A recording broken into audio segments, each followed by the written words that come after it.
ಎಲ್ಲ ವಿದ್ಯಾರ್ಥಿಗಳನ್ನು ಅಂತರ್ಜಾಲ ಕಲಿಕೆಗೆ ಆತ್ಮೀಯವಾಗಿ ಸ್ವಾಗತಿಸುತ್ತಾ, ಆತ್ಮೀಯ ವಿದ್ಯಾರ್ಥಿಗಳೇ, ಇವತ್ತಿನ ಅವಧಿಯಲ್ಲಿ ನಾವು ಕ್ರಿಯಾರ್ಥಕಗಳು ಅಥವಾ ಕ್ರಿಯಾಪದದ 3 ರೂಪಗಳ ಬಗ್ಗೆ ಅಧ್ಯಯನ ಮಾಡೋಣ.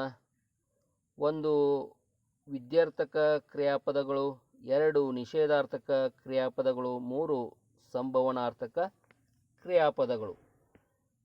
ಪರೀಕ್ಷಾ ದೃಷ್ಟಿಯಿಂದ ಅತ್ಯಂತ ಮಹತ್ವದ ಒಂದು ವ್ಯಾಕರಣದ ಅಂಶಗಳು. ಇಲ್ಲಿ ವಾಕ್ಯಗಳನ್ನು ನೀವು ಗಮನಿಸಬೇಕು. ದೇವರು ನಿಮಗೆ ಒಳ್ಳೆಯದನ್ನು ಮಾಡಲಿ, ಅವರು ಪಾಠವನ್ನು ಓದಲಿ, ಭೀಮನಿಗೆ ಜಯವಾಗಲಿ. ಈ 3 ವಾಕ್ಯಗಳಲ್ಲಿ ಕೊನೆಯಲ್ಲಿರುವ ಕ್ರಿಯಾಪದಗಳು ಮಾಡಲಿ, ಓದಲಿ, ಜಯವಾಗಲಿ. ಈ ವಾಕ್ಯದಲ್ಲಿರುವ ಕ್ರಿಯಾಪದಗಳು ಮಾಡಲಿ, ಓದಲಿ, ಜಯವಾಗಲಿ ಎಂಬ ಕ್ರಿಯಾಪದಗಳಿವೆ. ಇಲ್ಲಿ ಮಾಡಲಿ ಎಂಬಲ್ಲಿ ಹಾರೈಕೆಯನ್ನು ನೋಡಬಹುದು. ಓದಲಿ ಎಂಬಲ್ಲಿ ಸಮ್ಮತಿಯನ್ನು ನಾವು ನೋಡಬಹುದು. ಆಗಲಿ ಎಂಬಲ್ಲಿ ಆಶೀರ್ವಾದವೂ ಸಹಿತ ಇಲ್ಲಿ ಕಂಡು ಬರ್ತಾ ಇದೆ. ಹಾಗಾದರೆ ವಿದ್ಯಾರ್ಥಕ ಕ್ರಿಯಾಪದ ಎಂದರೆ ಆಶೀರ್ವಾದ, ಅಪ್ಪಣೆ, ಆಜ್ಞೆ, ಹಾರೈಕೆ, ಸಮ್ಮತಿ ಇತ್ಯಾದಿ ವಿಧಿಗಳನ್ನು ಅಥವಾ ಸೂಚಿಸುವ ಪದಗಳನ್ನು, ಆಶೀರ್ವಾದ, ಅಪ್ಪಣೆ, ಆಜ್ಞೆ, ಹಾರೈಕೆ, ಸಮ್ಮತಿ ಇತ್ಯಾದಿ ವಿಧಿಗಳನ್ನು ಹೊಂದಿರುವ ಕ್ರಿಯಾಪದಗಳೇ ವಿದ್ಯಾರ್ಥಕ ಕ್ರಿಯಾಪದಗಳು. ವಿದ್ಯಾರ್ಥಕ ಕ್ರಿಯಾಪದ ಅಂತಂದರೆ ನೀವು ಸರಿಯಾಗಿ ನೆನಪಿನಲ್ಲಿಟ್ಕೊಳ್ಬೇಕು.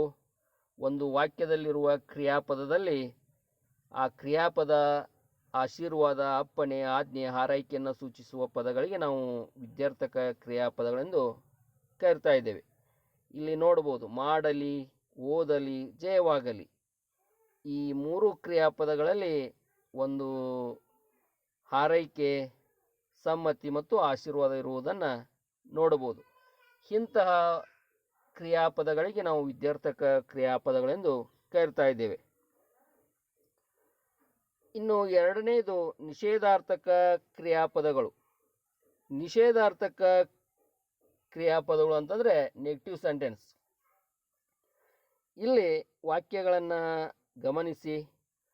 ಕೃಷ್ಣನು ಹಣ್ಣನ್ನು ತಿನ್ನನು, ಕಮಲೆಯು ಆಟಕ್ಕೆ ಬಾರಳು. ಕೃಷ್ಣನು ಹಣ್ಣನ್ನು ತಿನ್ನನು, ಕಮಲೆಯು ಆಟಕ್ಕೆ ಬಾರಳು.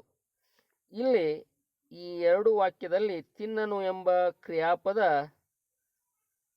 ತಿನ್ನುವುದಿಲ್ಲ ಎಂಬ ಅರ್ಥವನ್ನು, ಬಾರಳು ಎಂಬ ಕ್ರಿಯಾಪದ ಬರುವುದಿಲ್ಲ ಎಂಬ ಅರ್ಥವನ್ನು ಸೂಚಿಸುತ್ತದೆ. ಅಂದರೆ ವಾಕ್ಯದಲ್ಲಿರುವ ಕ್ರಿಯಾಪದವು ನಿಷೇಧಾರ್ಥಕ ಅಂದರೆ ನೆಗೆಟಿವನ್ನು ಸೂಚಿಸ್ತಾ ಇದ್ದರೆ ಅಂತಹ ಒಂದು ಪದಗಳಿಗೆ ನಾವು ನಿಷೇಧಾರ್ಥಕ ಕ್ರಿಯಾಪದಗಳು ಅಂತೇಳಿ ಕರಿತಾ ಇದ್ದೇವೆ.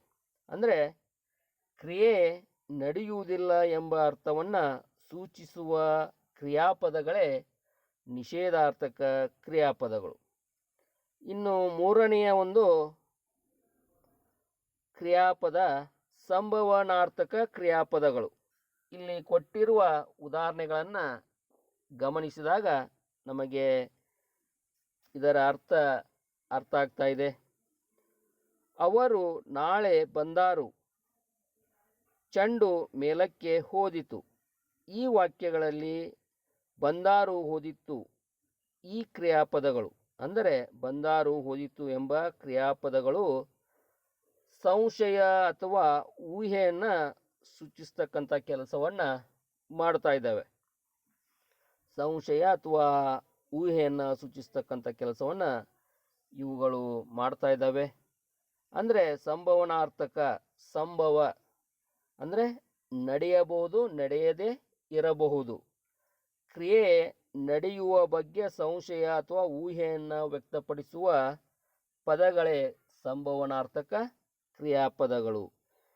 ಇಲ್ಲೇ ವಾಕ್ಯಗಳನ್ನು ಗಮನಿಸಿದಾಗ ಅವರು ನಾಳೆ ಬಂದಾರು, ಅವರು ನಾಳೆ ಬಂದಾರು ಅಂದರೆ ಬರಬಹುದು, ಬರದೇ ಇರಬಹುದು. ಚೆಂಡು ಮೇಲಕ್ಕೆ ಹೋದಿತು ಅಂದರೆ ಹೋಗಬಹುದು ಅಥವಾ ಹೋಗದೇನೂ ಇರಬಹುದು. ಸಂಭಾವನೆಯನ್ನು ಸೂಚಿಸುವ ಪದಗಳೇ ಸಂಭಾವನಾರ್ಥಕ ಕ್ರಿಯಾಪದಗಳು. ಆತ್ಮೀಯ ವಿದ್ಯಾರ್ಥಿಗಳೇ, ಈ ಮೂರು ಕ್ರಿಯಾರ್ಥಕಗಳು ಅಥವಾ ಕ್ರಿಯಾಪದದ ರೂಪಗಳೆಂದು ನಾವು ಇವುಗಳನ್ನು ಹೇಳಬಹುದು. ಇಲ್ಲಿ ವಿದ್ಯಾರ್ಥಕ ಕ್ರಿಯಾಪದ, ನಿಷೇಧಾರ್ಥಕ ಕ್ರಿಯಾಪದ, ಸಂಭಾವನಾರ್ಥಕ ಕ್ರಿಯಾಪದ. ಪರೀಕ್ಷೆಯಲ್ಲಿ ಒಂದು ವಾಕ್ಯವನ್ನು ಕೊಟ್ಟು ಇಲ್ಲಿ ಕೊಟ್ಟಿರುವ ಕ್ರಿಯಾಪದವನ್ನು ಗುರುತಿಸಿ ಎಂದು ಹೇಳಬಹುದು. ಅದು ವಿದ್ಯಾರ್ಥಕ ಕ್ರಿಯಾಪದನೋ ಅಥವಾ ನಿಷೇಧಾರ್ಥಕನೋ ಅಥವಾ ಸಂಭಾವನಾರ್ಥಕ. ಅಥವಾ ಒಂದು ವಾಕ್ಯವನ್ನು ಕೊಟ್ಟು ವಿದ್ಯಾರ್ಥಕ ಕ್ರಿಯಾಪದದಲ್ಲಿ ವಾಕ್ಯವನ್ನು ಮಾಡಿ ಅಥವಾ ನಿಷೇಧಾರ್ಥಕದಲ್ಲಿ ವಾಕ್ಯವನ್ನು ರಚಿಸಿ ಸಂಭಾವನಾರ್ಥಕದಲ್ಲಿ ವಾಕ್ಯವನ್ನು ರಚಿಸಿ ಎಂದು ಹೇಳಬಹುದು. ಈ ಎಲ್ಲ ಅಂಶಗಳನ್ನು ವಿದ್ಯಾರ್ಥಕ ಕ್ರಿಯಾಪದ ಅಂದರೆ ನಿಮಗೆ ಗೊತ್ತಾಯಿತು. ಅಂದರೆ ಆಶೀರ್ವಾದ, ಆಜ್ಞೆ, ಅಪ್ಪನೆ, ಹಾರೈಕೆ, ಸಮ್ಮತಿ ಇತ್ಯಾದಿಗಳನ್ನು ಸೂಚಿಸುವುದಕ್ಕೆ ನಾವು ವಿದ್ಯಾರ್ಥಕ ಎಂದು ಕರಿತಾ ಇದ್ದೇವೆ.